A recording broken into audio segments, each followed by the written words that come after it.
Okay, good evening, everyone. We're ready to start the August 4th, 2025 regular city council meeting. And we'll call to order. Would you call the roll, please? Councilmember Dennehy? Here. Councilmember Maloney? Here. Councilmember Schmischer? Here. Councilmember Stein? Here. Councilmember Tracy? Here. Councilmember Worthington? Here. Mayor Pro Tem Hemrick? Here. Mayor Troutman? Here. At this time, I'd like to ask Nelson Hoover to come forward for the invocation. Would you please rise?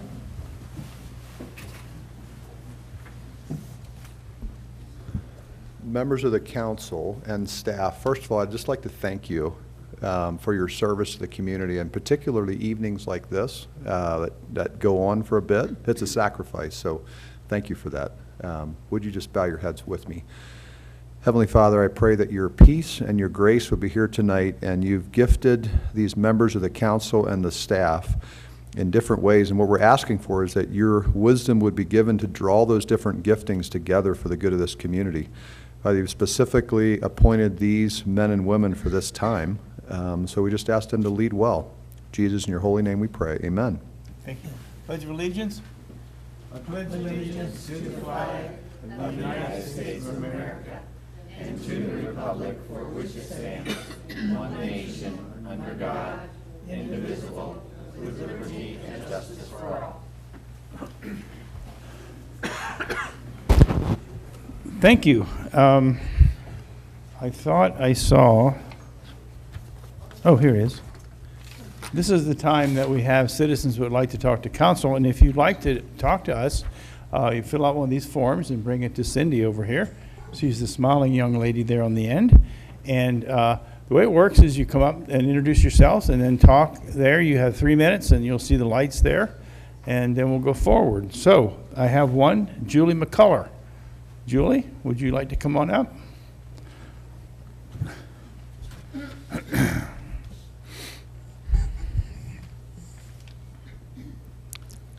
I tend to speak very softly, so I'm going to try to enunciate. I want to thank you all for being here and doing what you do. I'm getting an appreciation for how much time you spend in meetings.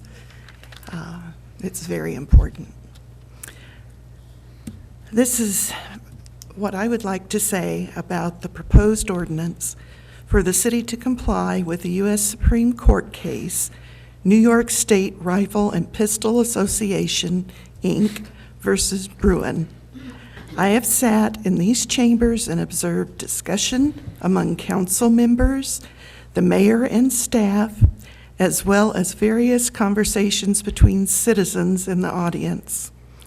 I am distressed at the lack of respect the folks on the dais displayed toward each other and the bullying rhetoric from the audience.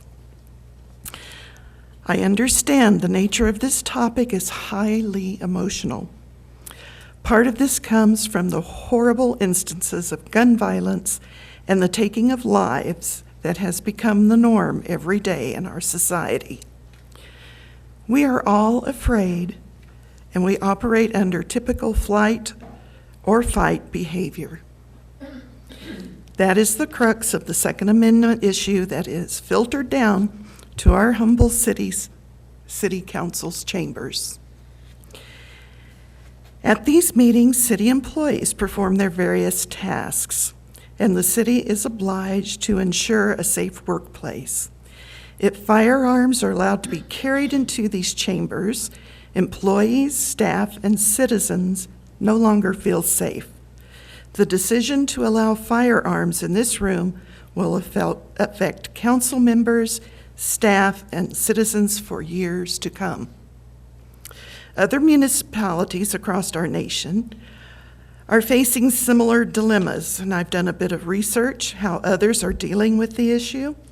I have submitted copies, and I hope each of you have one, of a news article detailing the upgrades to council chambers and modifications that has been done in other cities. I hope Mr. Mayor and council members will consider this as one possible option in this situation. It would be costly, but as the budget for 2026 is discussed and refined this fall, I hope funds would be earmarked for similar modifications to this room. Thank you for your time. Thank you, Julie. Thank you very much. Yes, we do have the information that you passed out, so thank you.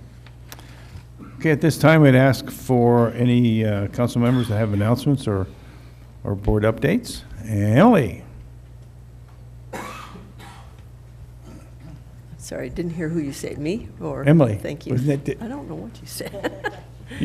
I'll say more at our meeting in a couple of weeks, but later this month, third Tuesday, is the usual Community Advisory Group meeting for the Superfund site.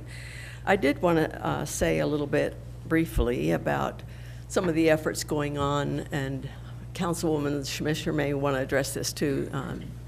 There's a homelessness solutions group that has been meeting for quite some time now. And there's other groups that meet. There's multiple agencies involved. There's volunteers in the community. There's at least one church. There's just a lot of people who are putting a lot of effort into addressing all the issues associated with homelessness in the community. A lot of good things are happening. Some of you may have seen that the Canyon City Daily Record has been doing a monthly series on different topics each month this year related to homelessness and the services that are being provided. It's good to note, too, that we see data that's been put out every month since the fall of 2019 regarding homeless numbers in our community. They do specific counts, unduplicated counts by name and so forth and by category. And those numbers continue to drop. They were nearly 400 people when they first started counting in the fall of 2019. Now it's below 100. So I just want to, in general, just express my pleasure and thanks to all the different individuals and community agencies, churches, volunteers who are working on this effort. It's making a difference. Thank you, Emily. Appreciate that. Amy? Thank you, Mayor Troutman. A couple of updates from me. We had the pleasure of demoing a couple of track chairs on the Red Canyon Adaptive Trail. I want to say 3 weeks ago now. The Red Canyon Trail system is largely complete. We're hoping to have a groundbreaking or rededication reopening towards the end of this month, but having a couple of local disability advocates come out and with our Parks Department director and other local concerned citizens, and really seeing how adaptive that trail is and how it will be a way for everyone in our community to safely recreate is really exciting. Two other quick shout outs. I had the pleasure of working the farmers market this weekend for the Royal Gorge Library and Museum. And highly encourage, if folks haven't been to the new farmers market, it's at Depot Park, which is at 9th and Highway 50, every Saturday from around 8:30 or 9 to 1. And lots of great local produce and great local organizations. And last but not least, huge shout out to the Canyon City Schools. They did a mobile food truck this summer, which saw a lot of kids from around town able to get free lunches Monday to Friday, and lunches for adults were only $5. And it had a marked impact on the activation of Macon Plaza. In June alone, they served 710 lunches. And every Tuesday after story time, you would just see hordes of kids running across to get their free lunch. Our library typically sees 4,000 folks a month, and in June this year they saw 6,000, which I'm assuming is in part due to that food truck being parked there. I think that it's something that the school district has been kind of innovating over the years, and this year was certainly a success. So huge shout out to Canyon City Schools. Thank you, Amy. And if you've not been to our library, please go. It's just beautiful. It's just a great place to be, and we're quite proud of it. So, Tim. And I just want to make a quick shout out. This last week was the Fremont County Fair, and you know that involves everybody, a lot of kids from Canyon City, and I just want to say what an outstanding job the whole fair committee did, the 4-H Extension Office, outstanding turnout, and I just want to say thank you to all those involved in doing that. What a great time, and if if you missed the fair, please, next year, give it a shot. It's a fun time for the families. It's a great time for the kids. And just want to say thank you to all of you for being involved in that. Thank you, Tim. Anyone else? Well, then at this time, we're going to ask Lisa to come on up, and she has recognition. So Lisa, take it away. Thank you, Mayor and City Council, for giving me this opportunity to honor two amazing volunteers who have dedicated thousands of hours to our museum, Paula McFarland and George Stevens. Both have been with the museum for 20 years or more. George and Paula embody the true spirit of selfless volunteering. Paula, with her 23 years at the museum, continues to be a major asset to our organization. For the past 15 years plus, she has clipped relevant articles from our local newspapers to further enhance and update our subject, family, and address files. She has done this every single Thursday. On top of that project, Paula has organized, rehoused, identified, and numbered over 20,000 and counting copy prints from the Daily Record collection that we received back in 2013. We call her our Daily Record maven. She has also served as the treasurer of our Friends of the Museum Board for many years. As for George, if you are familiar with the sitcom Cheers, you know the bar in Boston where everyone knows your name. Well, there's a museum in Canyon City where everyone knows George's name.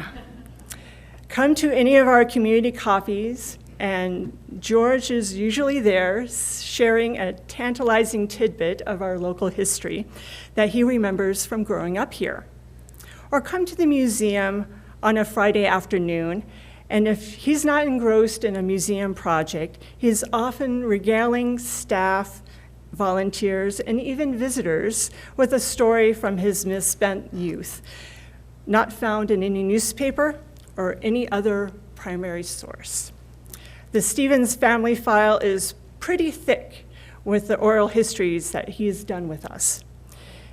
And I know we've only scratched the surface of his memory bank. On top of volunteering, George has also donated close to 400 different artifacts to our museum. With that said, it has been a true privilege being able to work with both of these wonderful volunteers. The museum would not be the same without either one of them. We only hope that they will continue to volunteer at our museum for many more years to come. So in recognition of all the countless ways that they have helped the museum and the city of Canyon City through the years, I would like to present them with these plaques as a thank you. Thank you so much for this service to your community.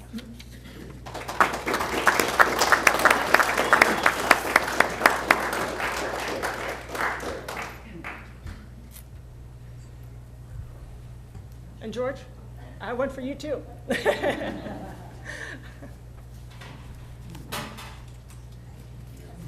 Yeah, let's do a group picture. Picture.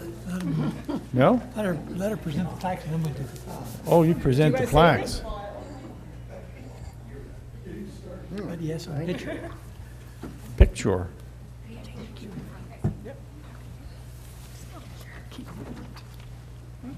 Oh, yeah.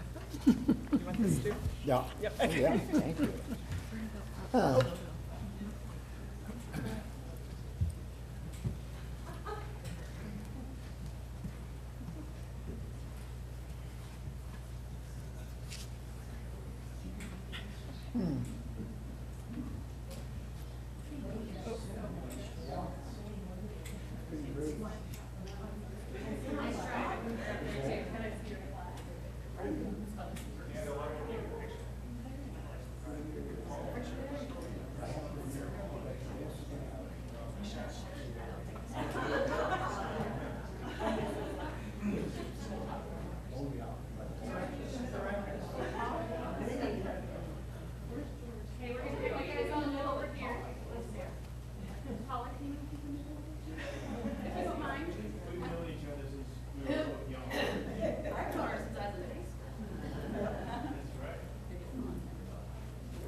Okay.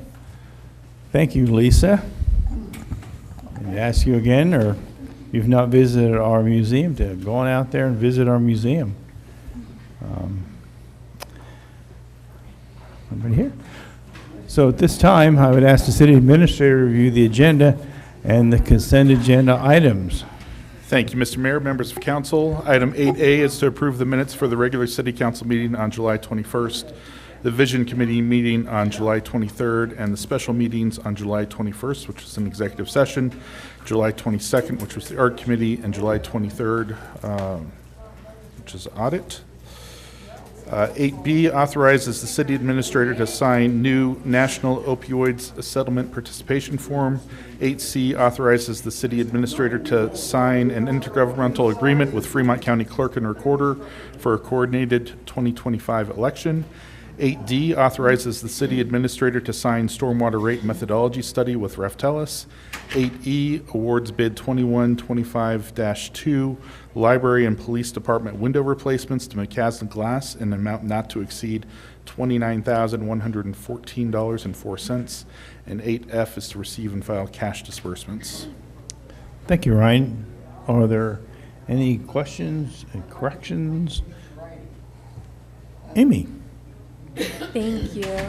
Yes, I had a quick question on 8B and 8F. On 8B, could you give us a sense of when we'll be having the conversations around what to do with the Canyon City opioid settlement funds? Yeah, I need to follow up with the school district. We currently have an IGA with them to utilize the National Opioids Funds, but since we signed that agreement, there have been a lot more settlement agreements that have come in, so we will be looking at that and having those discussions with the school district, and then also as part of the budget process, we'll be looking at how to utilize some of those funds. Great, thank you. Am I understanding correctly then that the IGA goes in perpetuity and it just kind of renews every year without? Yeah, I will have to refresh myself on it, but I believe it was during the life of the opioid settlement, but I'll have to double check that. Okay, thank you. My question on 8F was just had to do with the water billing cost. I think that this may be one of the first months where we're seeing the billing cost under the new award that the city has, and it was for $9,275. Is that what we anticipate it being moving forward, and how much of an uptick is that from our previous award? Thanks. I'll have to get you analysis on how much of an uptick. I think there were some additional mailings that went out with this because of the change from in the finance system. So there were some additional mailings that went out at a higher level than we normally do. We anticipated it being similar to what we were seeing from the previous vendor. And I think that was about $5,000 or $6,000 a month, but I'd have to double check those numbers. That'd be great. It'd be helpful to know if it is just this one-off as we're switching over, or if we're expecting to see that, and if so, why the change. Yep. Appreciate it. Thank you. Emily? Thanks, Mr. Mayor. My question was pretty similar to City Council Member Schmischer's question in regard to 8B, and I just will say that I look forward to further future discussions about the new funds and what we think they're going to be in terms of amount, and maybe we can do even more with that and have some good discussion about what would be appropriate funding stream to use funds like that, the opioid settlement money. Thanks. Do you have an approximate number, what it was last year? For the opioid settlement money? Yes, sir. I believe we're somewhere in the realm of 12 to 15,000. Okay. But we may have added new participants, so to speak, in that? Yeah. Okay. Yeah, Thank it's you. always fluctuating. Okay. Any questions of council? If not, I'd entertain a motion and a second. Emily? I move for approval of the agenda and consent agenda as submitted. Second. Second. Andrea, thank you. Any discussion on that motion? Hearing none, would you call the roll, please? Councilmember Dennehy? Aye. Maloney? Aye. Schmisher? Aye. Stein? Aye. Tracy? Aye. Worthington? Aye. Mayor Pro Tem Hamrick? Aye. Thank you. Thank you very much. And the long anticipated, no, just kidding. Again, Ryan, I have to do that. So. Administrator's report. Yes, sir. I think the big thing from the city administrator report is that we have, we had or hosted potential vendors for the Royal Gorge lease contract back on 7/24. There were 5 different entities that came and did that tour with us. There are several others that have downloaded the RFP bid submission, so there may be more than 5 bidders, but there were 5 that actually showed up. It was not a mandatory meeting to attend to bid. The other information since this report was submitted is that we received 10 RFP submissions for the Black Hills Energy design and public engagements. So there are 10 RFPs that we will be analyzing as a committee and going through trying to get that to a short list so that we can interview potential vendors for that particular project. And happy to take any other questions regarding the report. Emily? Thanks. Just in regard to that last topic, City Administrator Stevens, the Black Hills property is a property we signed the deal on, I guess you'd say, in June. I wonder if we might think about coming up with a new name for that parcel sometime soon. Just it seems like it's such an important part of what the city's hoping to do along the riverfront, and so I don't know what that should be, but I would advocate that we think about a new name for that. I think some of that may come through the public engagement process. I know Patrick sitting in front of me here, the Western Gateway Park is. That's sort of the placeholder name that we're giving it right now to replace Black Hills Energy, Western Gateway Park. And I'm afraid I gave council members Worthington and Smisher an awful lot of homework with reading 10 proposals. Are those the individuals that are on the committee? Yes, they are on the selection committee. Okay. That's good. Okay, yeah, Gateway Park has come up all the time, and that sounds great. Yeah, It may be that as part of the master planning process, the public has a better name, but for now, Western Gateway seems to be a good placeholder. oh, good. Okay, any questions of our administrator? None. Let's move on then to a public hearing. And this is 10A, which is introduction and first reading by title only of Ordinance 8, Series 2025, entitled An Ordinance of the City of Canyon City amending Title 17 of the Canyon City Municipal Code concerning cemeteries, group homes, special review uses, front yard fences, and vehicular vision clearances. Would ask Patrick to expound on that, would you? Can you open the public hearing first, please? I'd like to open the public hearing at this time. I can't read, you have it right here. So, thank you. Now, let's ask Patrick. Good evening, Mr. Mayor, members of the council. This evening, we are here to consider the 5th proposed amendment to the Unified Development Code since its adoption in 2021. This proposed amendment includes modifications concerning group homes, front yard fences in commercial zones, cemeteries, vision clearance triangles, and the revocation of special review uses. The first proposed amendment concerns group homes. Consistent with state statute, these are residences in which contain a number of people not related by blood or marriage who are living together for assistance or support based upon common characteristics such as by age, developmental disability, or recovery from a mental health disorder. Recently, a new category of group home has begun to appear in communities all over Colorado, a sober living group home in which unrelated persons live together as part of a recovery program from addictions to alcohol or drugs. When these types of group homes appear, the neighborhoods in which they locate tend to have a negative reaction, even though such uses are supported by state statute and are in fact permitted uses under Title 17 zoning. So the first proposed amendment to Omnibus 5 adds conditions to the use standard for group homes in Section 1705-050, such that group homes operate in a manner indistinguishable from a single-family residence. Among the provisions it includes are: group homes must be located a minimum of 1,000 feet from one another.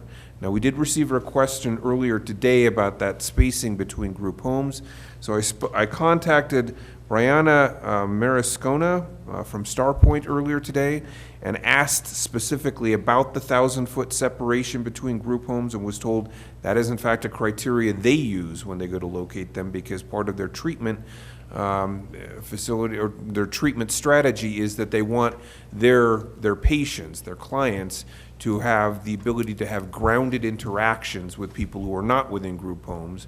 And if you have too many group homes located close to one another, it sort of defeats the purpose of their therapy strategy. Group homes shall not require a level of community facilities and services greater than what a single-family residence requires. In this context, community facilities and services refers to things like police protection and fire EMS response to a property, garbage collection, visitors to a property, and commercial deliveries to a property. Group homes shall not cause traffic or parking congestion, traffic hazards, or more frequent commercial deliveries or other significant traffic impacts beyond what a single-family residence would typically require. And group homes shall comply with the city's building, health, and safety and fire codes, including occupancy restrictions. And finally, where special circumstances require, the city's zoning administrator can make reasonable accommodations under the Federal Housing Amendments Act of 1988, providing that the proposed accommodation does not burden or cost the city and does not create a fundamental alteration to the surrounding zoning. Associated with the refurbishment of the St. Cloud Hotel, the Standard Oil building at 701 Main Street is being repurposed as a gift and coffee shop. The contractor working on this renovation sought to install a fence around a hard paved area near the corner of 7th Street and Main Street as a seating area for coffee shop patrons. The proposed fence was in keeping with the style and height of fences used up and down Main Street to enclose seating areas for restaurants and bars. The difference is that those fences are being placed in right-of-way, which only need a right-of-way permit to operate. The fence at 701 Main was on the front yard of the property. The problem with this fence request was that the city's fence regulations made no allowance for fences in front yards on commercially zoned sites. Thus, the request was taken to the city's Board of Adjustment as a variance application.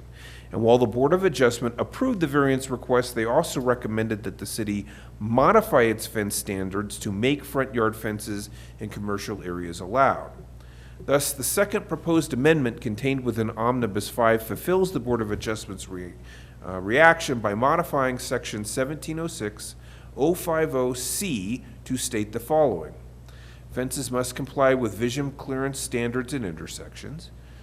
It removes redundant language pertaining to non-residential, mixed-use, and multifamily residential uses for clarity. It specifies that the fence height in commercial areas cannot exceed 42 inches. The 50% transparent requirement for residential fences does not apply to front yard commercial fences so as to make these provisions mirror those of the riverfront mixed-use zoning.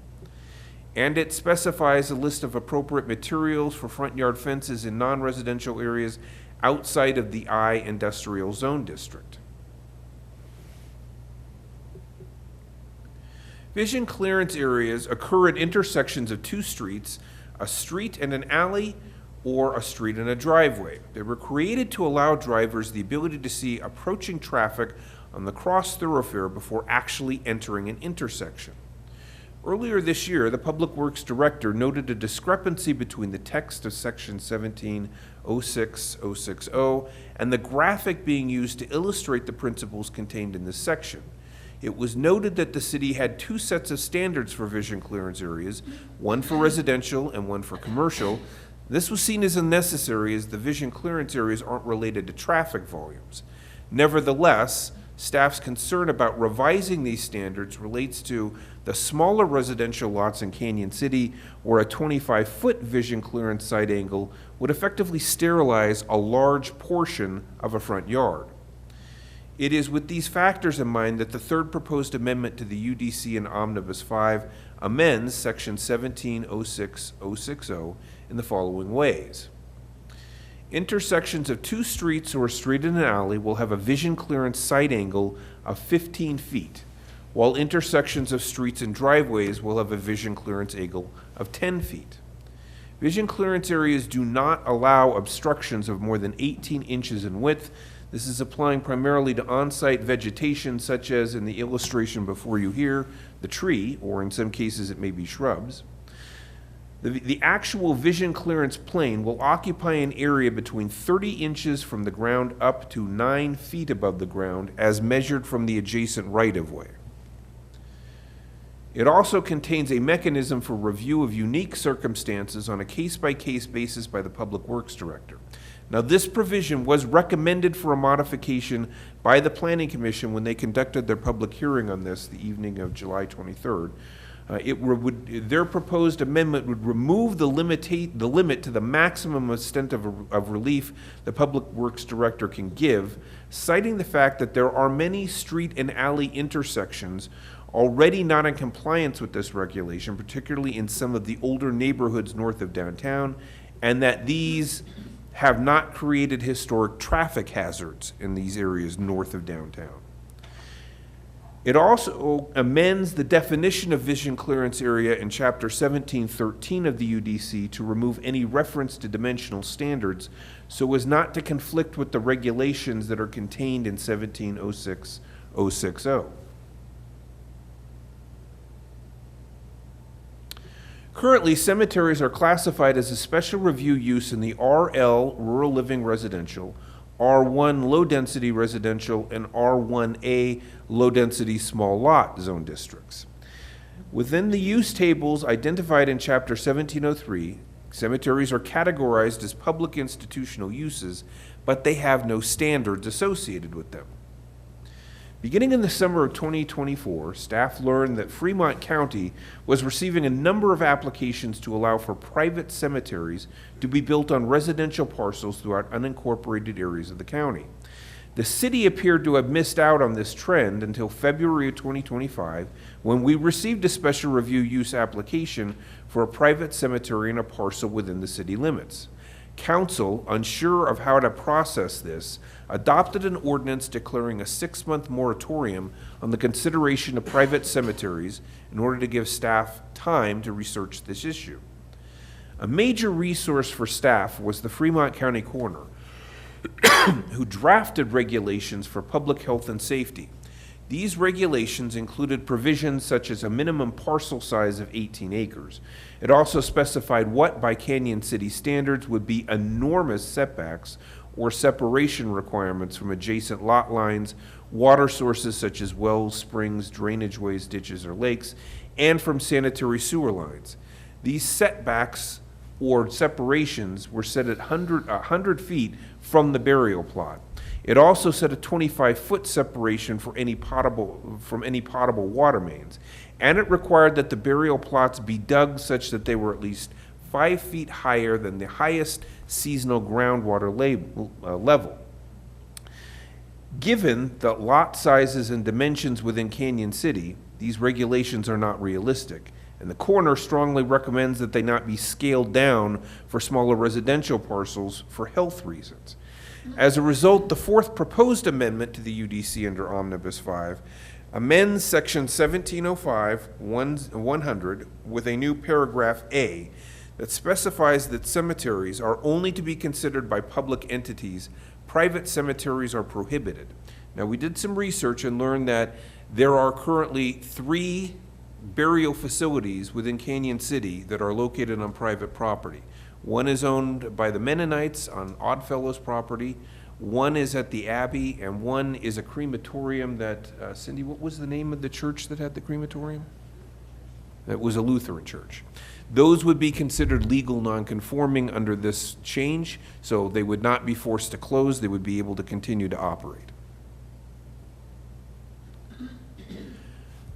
Dating back to at least the 1970s, the City of Canyon City has a process in place for the review and approval of a type of discretionary use under zoning known as a special review use, or SRU. However, unlike the vacation of plats or the revocation of a conditional use permit, SRUs currently have no process in place to revoke them should circumstances warrant this. Staff anticipates receiving an application for revocation of a project originally approved in 2019 that involved 2 SRUs. Thus, accepting an application for SRU revocation necessitates that a process exists under which the application can be reviewed and completed. The fifth and final amendment to the UDC, as proposed by Omnibus 5, is the establishment of a process for revoking SRUs and the creation of a new Section 1710.030F. This would be an administrative process, and notwithstanding the anticipated submittal of a formal request for a revocation of an SRU by the permit holder, this particular section anticipates that most considerations for revocation will be initiated as a result of complaints or non-compliance with conditions of approval. Any one of 3 criteria can be cited as a finding justifying the revocation. The process would then require the following. The zoning administrator would issue a notice of intent to revoke the SRU and the grounds under which the SRU would be revoked. The zoning administrator will then be required to schedule a show cause administrative hearing within 10 days and notify the permit holder of the date, time, and location of the hearing. The permit holder will have the opportunity to speak for or against the revocation of the SRU. This will depend largely on whether the permit holder seeks the revocation voluntarily or not. Once the permit holder has offered testimony, the zoning administrator will find for or against the revocation based both on testimony and the administrative findings. Most importantly, a failure by the permit holder to show cause, particularly if they're advocating against revocation of the permit, will be taken as a default judgment for revocation. So with that, it should be noted that public notice requirements concerning the public hearing before City Council have been met in the time frame required by the UDC. As of today, staff has received no phone calls, emails, or correspondence regarding the proposed ordinance being considered by Council this evening. Planning Commission conducted a public hearing on this draft the evening of July 23rd, 2025. The Planning Commission proposed one change to Section 1706.060, as mentioned previously, before unanimously recommending Council approve Omnibus 5. So with that, staff and the Planning Commission recommend that City Council, following a public hearing on this matter, approve the draft ordinance being called Omnibus 5 on first reading, making 5 modifications to the city's Title 17 Unified Development Code with the one proposed change recommended by the Planning Commission. That would conclude the staff presentation. As always, I'm happy to answer any questions that council may have. Thank you, Patrick. Are there questions from council? Amy, you went first. Thank you. I have questions on 3 of the items, so I'll maybe just start with one and then pause to see if other folks have questions on that one. Yes, Emily does. Wonderful. With regard to the fences being allowed in commercial areas, I would want fences within the central business zone to have that 50% transparency. I don't think that we have that many more front yards that are left, but if we're going to have central business district low height fences, I would want them to be clear and not be from an aesthetic standpoint. I think that is what would match the rest of that area. Isn't that what you have in there? No, right now there is not a requirement for 50% transparency because our rationale when we crafted these was to have these front yard fences match what exists currently in riverfront zoning mixed use. It would be a council determination. If you don't want that, that's certainly an option that you have. And I'm fine with that for the rest of the commercial areas, but it feels like the central business district downtown needs to be a little more transparent and open.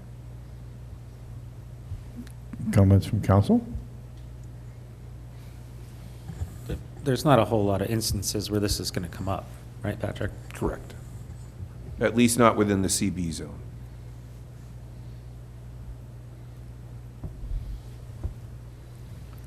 Patrick, do you know, is the intent to build, do you know what kind of fence they intend to build there at the standard station? So you see an example, that's the type of fence that they proposed with their permit. So it does meet the 50% transparent requirement, but the way we've crafted it, they could do something that had solid panels on it. So if we wanted the 50% transparency, we'd have to change this rule that you're proposing. I would recommend that you make a motion to amend it if that is your desire. Okay. What's council's thinking? Sorry. And That's- I would wait to make that amendment till after the public hearing, so if there's any other amendments, they Okay. can be included. Okay, thank you. Emily? My question's on a different section, so I don't know if, I have one more on this section. oh, go ahead. Okay, thank you. I think that we may be working with a slightly outdated version of section 1706-050. Right now, in what's before us, it has C4B in the I district and on lots with agricultural uses, barbed wire may be utilized in interior and rear yard fences. In our current version of 1706-050, it has a differentiation between barbed wire fences in the I district and the RL and R1 districts, as enumerated in 3A and B. And to ensure internal consistency in our UDC, I would ask that we, when it comes back for second reading, that we make sure that we have the updated language that passed in the omnibus in 2022. And then similarly, along that same rationale, 4A currently says in all districts except the I district and for all uses except agricultural uses, which isn't consistent with what the current UDC 3B states. It's in any district on a lot with a primary agricultural use or on lots of 1 acre or greater in RL or R1 districts. So if we could just take another pass at that section to make sure that it's consistent with what our current UDC says, that'd be great. Is that what you do, Patrick?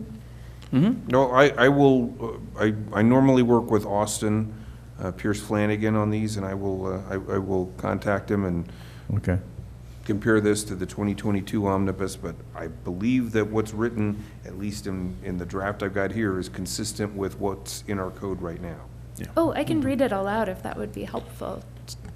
Because what is written here says, in the I district and on lots with agricultural uses, barbed wire may be utilized in interior side and rear yard fences and shall be limited to a maximum height of 1 foot and a maximum of 3 strands of wire. In our current code, which is online, I'm reading it from the municode.com, it says, in the I district, barbed wire fences shall be permitted in the interior side and rear yards, so that exact provision. But then there's 3B, on lots of 1 acre or greater in the RL or R1 districts or in any district on a lot with a primary agricultural use, barbed wire shall be permitted up to a maximum height of 5 feet in the front, interior, exterior, and rear yard. That is not what we have online. We'll need to look into that. Okay, I'm reading it from Municode online, so it'd be great to look into We it. will make sure that it's consistent. Great, thank you. I do have a comment in this particular area, so Go ahead. if I may. I think that we have gone around this tree previously because it was, when it was originally brought to us, it had the 1 foot maximum height. I'm sorry, a 1 foot high barbed wire fence doesn't even keep cats out, you know? And so that's why it says, that's why it was at 5 feet. I think we set it at 5 feet. And so this is now old language that we have here in front of us. And so that it does need to be straightened out. And I'm good with the 5 feet. I'm not good with the 1 foot. Yeah, we'll make sure that we bring back what was amended. Okay. Emily?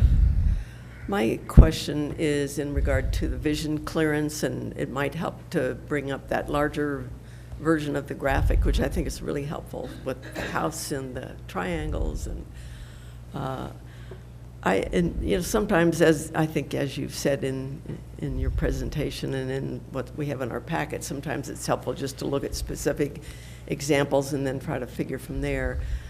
But I heard you say that the 30 inches, that there's a range, that there should be nothing bigger than 18 inches in that triangle from 30 inches up from where it's measured at the right-of-way, if I heard you correctly, up to 9 feet. And I wonder in the case of some of these places, and the one I think of specifically because I see it a lot, when you come south on 9th Street and stop at the intersection at 9th and Royal Gorge, and you're stopped on a red light, so you're looking back to your left to try to see oncoming cars that are coming from the east to the west on Highway 50. There really is vision blockage in the landscaping at First Interstate Bank, frankly. The land goes up a little. It's not just a flat yard and the same level with the sidewalk. It's up above that, and then there are, I don't know, some kind of shrubbery on top of that. And it does actually get in the way of someone in the right turn lane trying to turn right or west on 50, looking back at the oncoming cars. So I didn't know if we needed to be any more specific about what about these places that don't just have a flat yard that extends out from the right-of-way? So again, what these regulations do is provide clarity for the people who enforce these vision code, these vision clearance areas. And primarily, Public Works is going to be doing that because obviously rights-of-way fall within their purview. So again, we've got a provision in there where the Public Works Director can offer relief to the extent that it's a pre-existing condition, or if he feels that the pre-existing condition notwithstanding, this is creating a traffic hazard, he can require that the property owner address this by making changes. That sounds good. You know, we've got that flexibility in there to look at specific cases. So I think there's probably more than that location where there may be some question about, is it really impeding the view, even though it may meet the numbers of the graphic. So it'd be great to take a look at that. Thank you, Emily. John? Thank you. Because I do have a question in this section. And as I understood the rationale for this, the issue is kind of north of Main Street with all the non-conforming lots we have there. Is that correct? Did I understand that correctly? Yes. So if the issue is and this is a question, it's not direction, but if the issue is non-conforming lots, why don't we tailor this to those lots and say for non-conforming, you've got the 15-foot triangle. For conforming lots, you've got the 25-foot. So the lots that we've got immediately north of Main Street between 1st and 9th, most of them, in fact, do comply with size requirements for the zone district they are in terms of frontage and in terms of area. The problem is, again, these tend to be very narrow because they are right at the requirement, and if you put a 25-foot site triangle, that's a good 30% of the front yard that's effectively sterilized in terms of what they can do with it. So in our internal conversations as a staff, my question was, do we actually need the full 25 feet? Can't we make it a standard 15 feet citywide? And the Public Works Director said, according to what he's read with AASHTO, that would work. Thank you. Okay. Amy, are you back up? Thank you. Could we talk a little bit more about the SRUs and the current process, and in what circumstances the zoning administrator may need to revoke an SRU? Okay, so the current process for special review use, you may remember that last month you had a school that was coming before you for approval of an SRU at their location at 16th and Franklin, 16th Street and Franklin. An SRU has been identified under zoning as a type of discretionary use that requires a full public hearing process for approval because aspects of the use may require significant conditions of approval to be imposed upon it. And as a result, these have to go to both Planning Commission and Council. Council must approve it with the adoption of a resolution. So a circumstance where a revocation might need to occur is several years down the road. If we get complaints that someone who has a special review use for something on their property, that they are now exceeding the limitations that might have been imposed originally, or they are no longer complying with a condition of approval that may have been imposed upon it. And these complaints have become something of a nuisance situation for the district or the neighborhood in which this special review use has been located. That can be something to be considered for revocation. Alternatively, we already know that we've got a property owner with a parcel on Mariposa Road who will be coming in later this year voluntarily seeking to vacate the special review uses because they are also going to be vacating a plat that was approved in 2019. And those special review uses run with the particular lots they were approved for. So if those lots go away, the special review uses associated with those lots also have to go away. I don't know if that fully answered your question, but I can fine tune it if necessary. No, thank you so much, Manager, Director Mulready. Really appreciate it. I think my concern comes in is Planning Commission and City Council have visibility on the approval of SRUs, but wouldn't, under the proposed process, have any visibility on the revocation of SRUs. So I'm wondering if there is some fine tuning to the process that could be done such that perhaps it can still be done administratively, but Council and Planning Commission are informed, or perhaps it does need to come, if we're the ones who have granted it, perhaps it does need to come back to us to revoke it.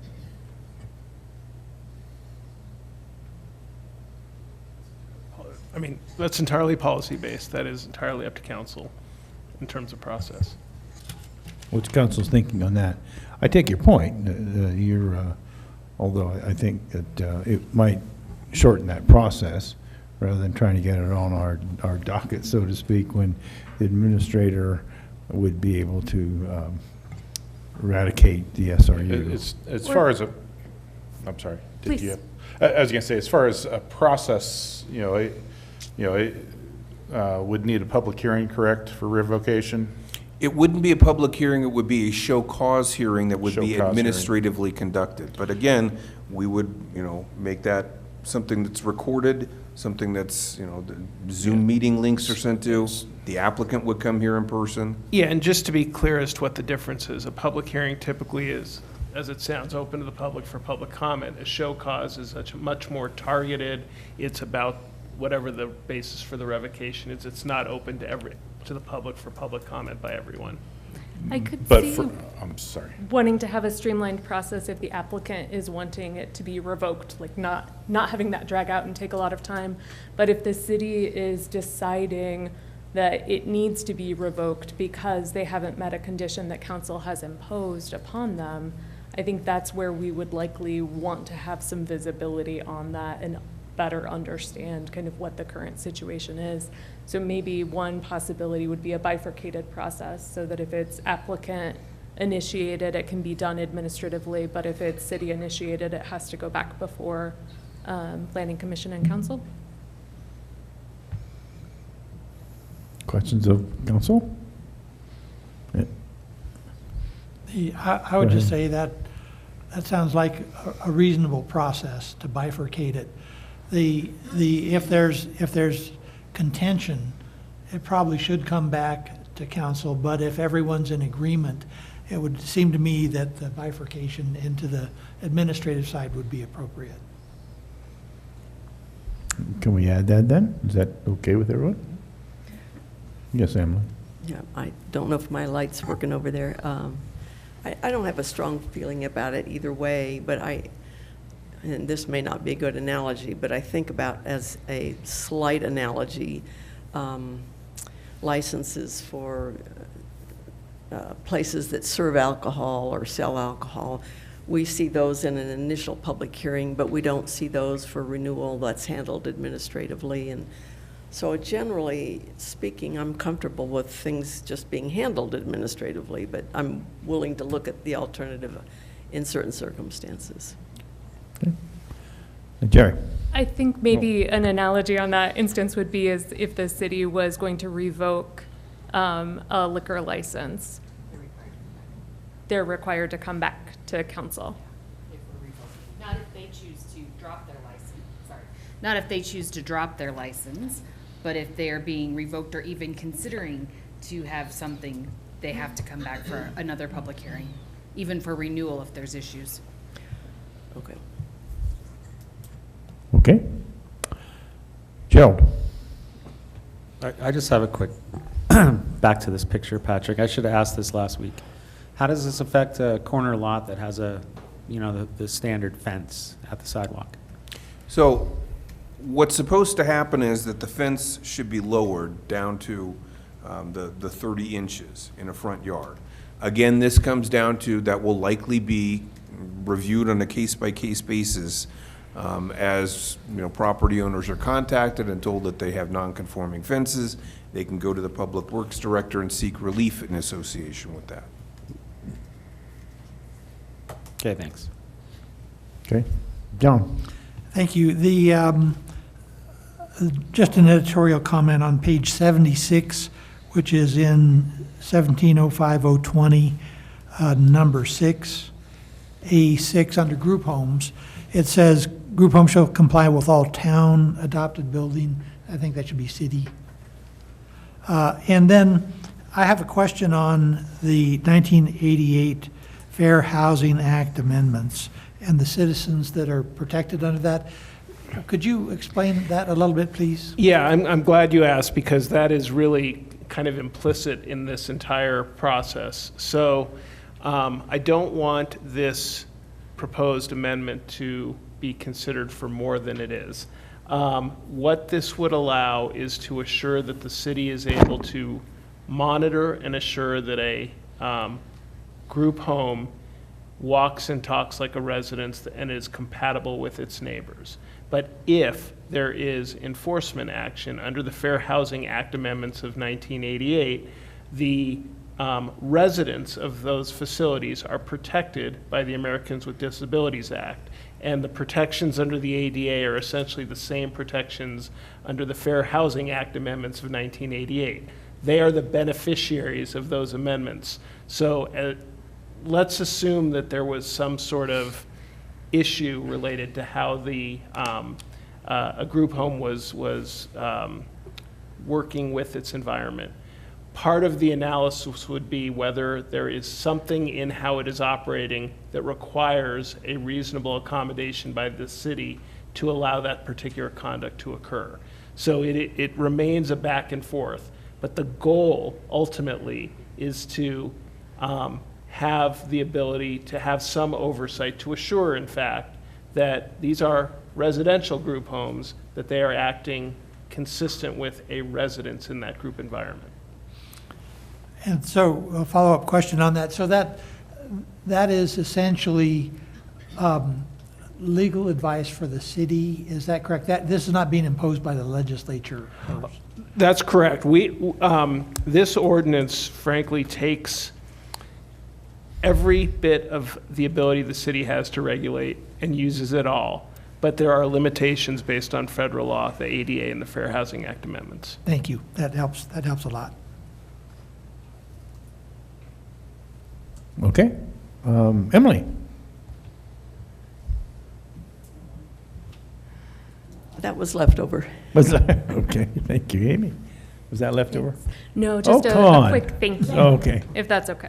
Yeah, go ahead. Thanks, Planner Mulready. Really appreciate you taking the time to reach out to the StarPoint CEO, Brianna Marsicano, to ensure that kind of new provisions that are being considered don't unduly affect the really important service that Starpoint provides. So I know putting together the UDC in the first place took a lot of time and effort, and then ensuring that all of these omnibuses go through in a manner that is consistent with what's already there. So thank you for taking that extra step today. Any other comments of council? Do you have, would Patrick or Ryan or the changes that we had talked about, can they be reincorporated and brought back? Or I have the 50%, what did you say, bifurcation of the SRU? I can't read my own writing. The barbed wire, and that's at 5 feet. Is there anything I'm missing?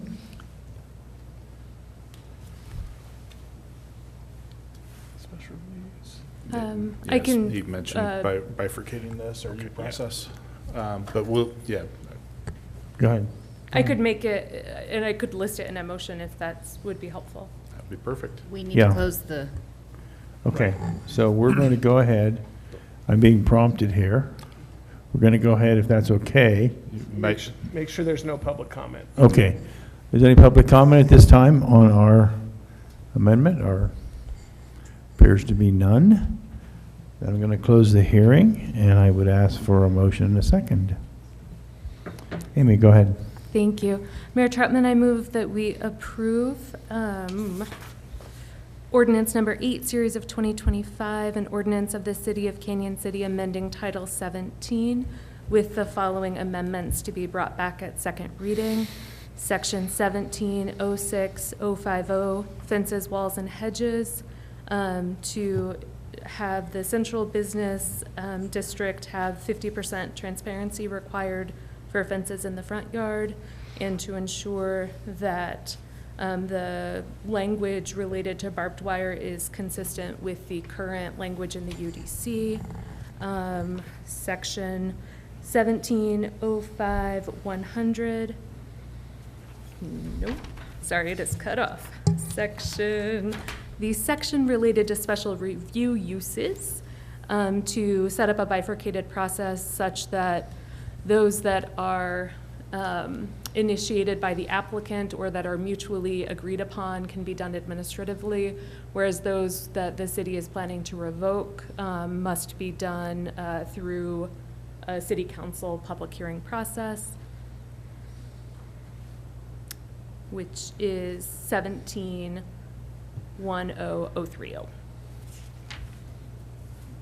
Second. Okay, we're going to give that one to Tim, okay? All right. Motion's made and seconded. Are there any discussions on that motion? I have a question. Did Go ahead. you include in your amendments the one requested by Planning Commission? I may have missed it. Excellent call. If it is all right with my seconder, Tim, I would accept the friendly amendment to amend to also include Planning Commission's recommendation, which is that, is it up there? Yeah. I 17. want to make sure I get the language exactly the same. Is it 1706-060, Patrick?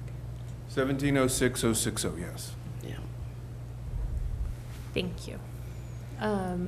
Changing section 1706-060 as recommended by Planning Commission.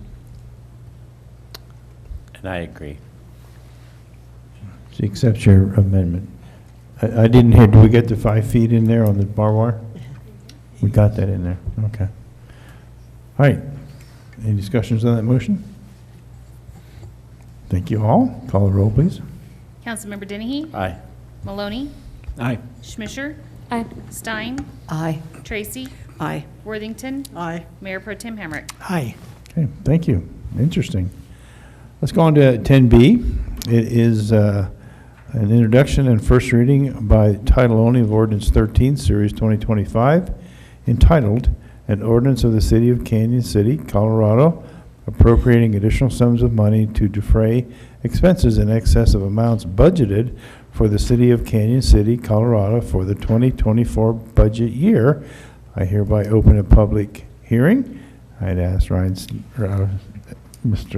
Stevens. Go ahead. Thank you, Mr. Mayor. Actually, we have Tammy Nordyke, our finance director, online to give a report. Okay. Tammy, go ahead. Good evening, Mayor and City Council. Before you, you have the third amendment to the self-insurance fund for budget year 2024. This will increase the budget by $30,000, and it will be the final amendment, I promise.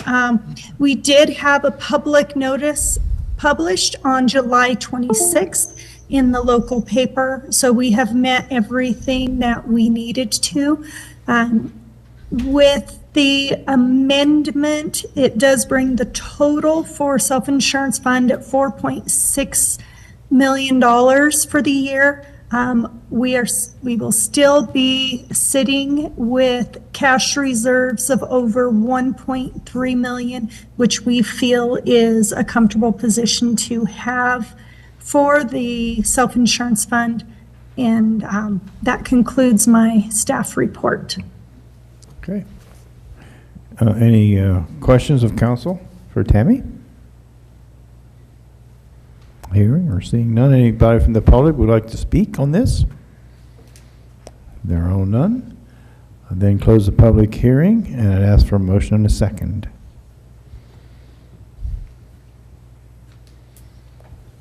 Emily?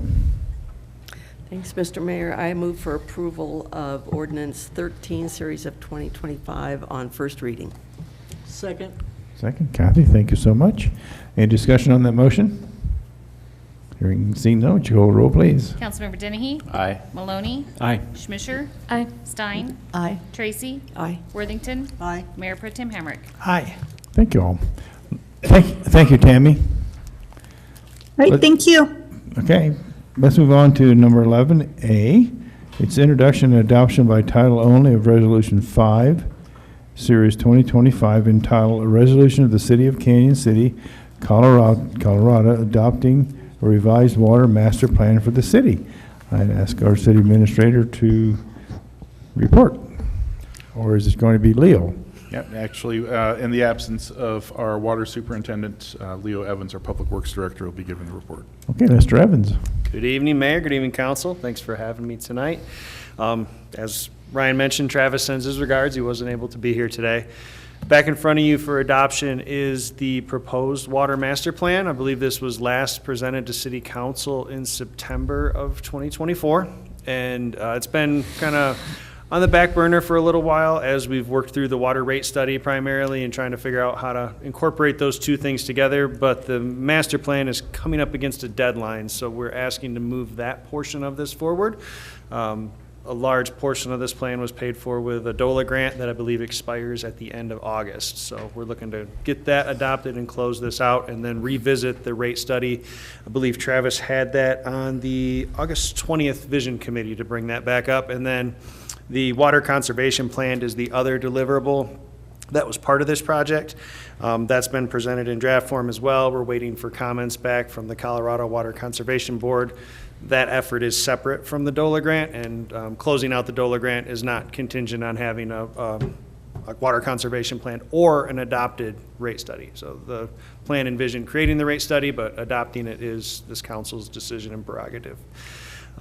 With that, I'm happy to take any questions or anything else that came up on the plan. Any questions of Mr. Evans?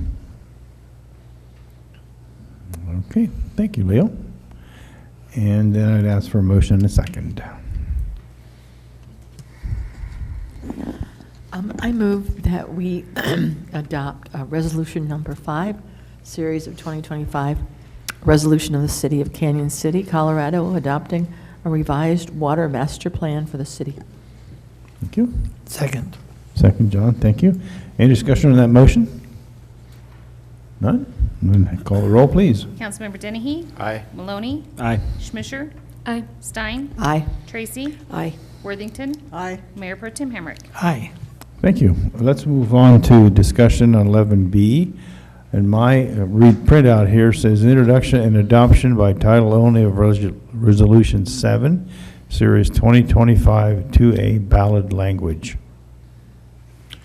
All right, we have ballot language for renewal of the sales tax for streets. As discussed in previous meetings with City Council, we have provided two different versions of this ballot language. The first one is maintaining the status quo.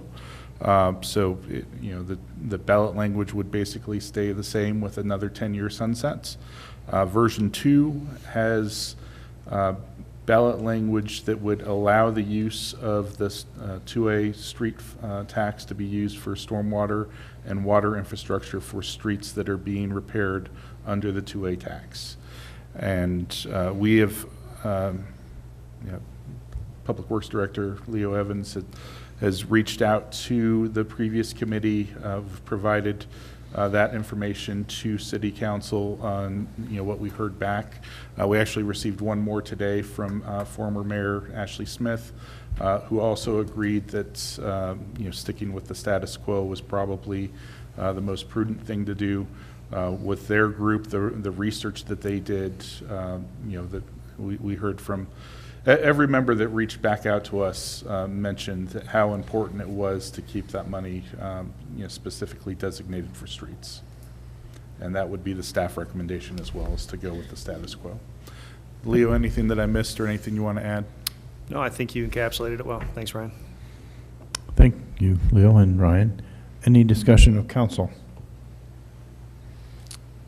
Right, John, go ahead. Thank you, Mr. Mayor. All I would just say is I was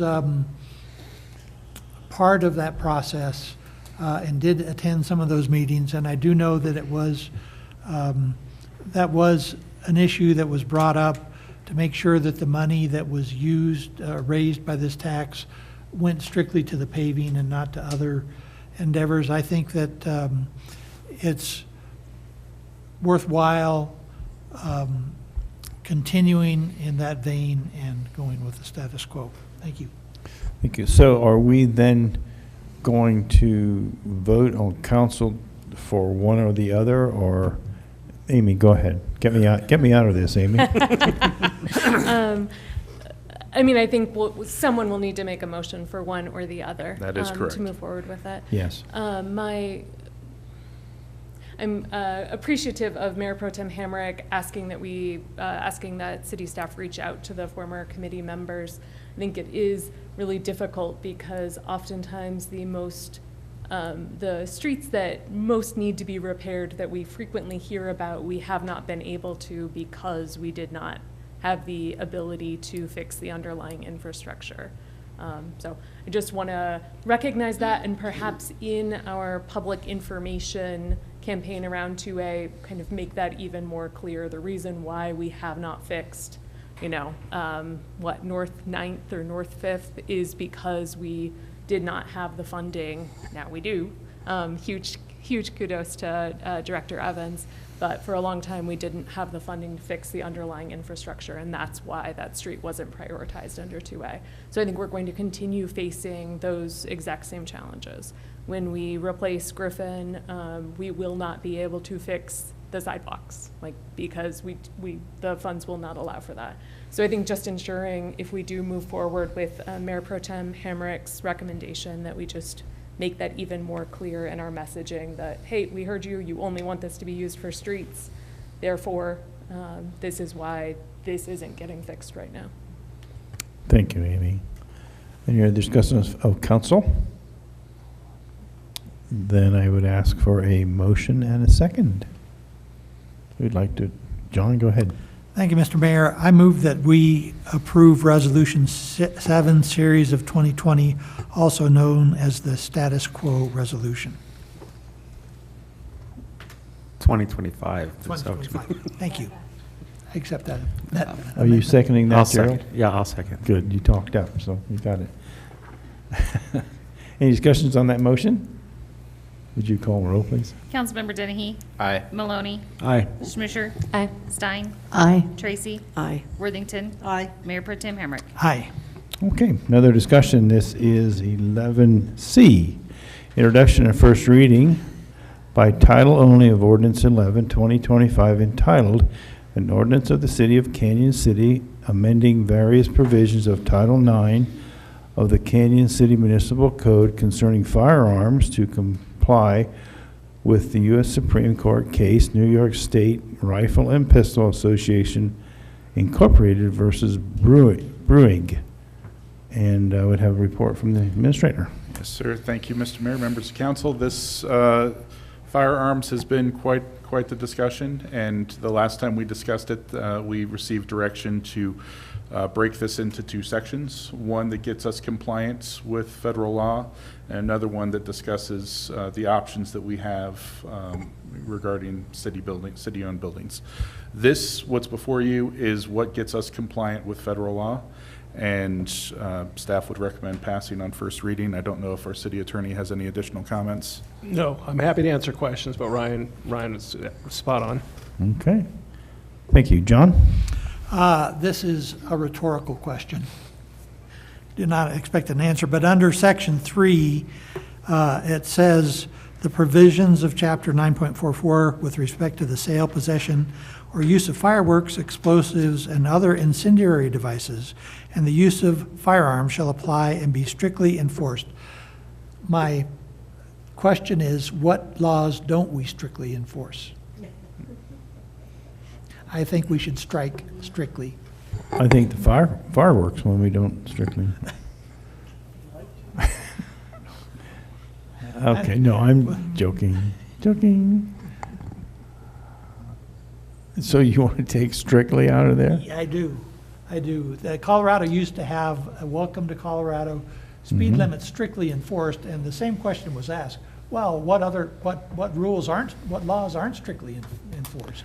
I mean, the idea of a rule or an ordinance is to enforce it. Right. And I agree with that. so But strictly means that this is a super regulation or something. But we could go forward with this and add that on as part of the, if anybody wants to add that as a part of the motion.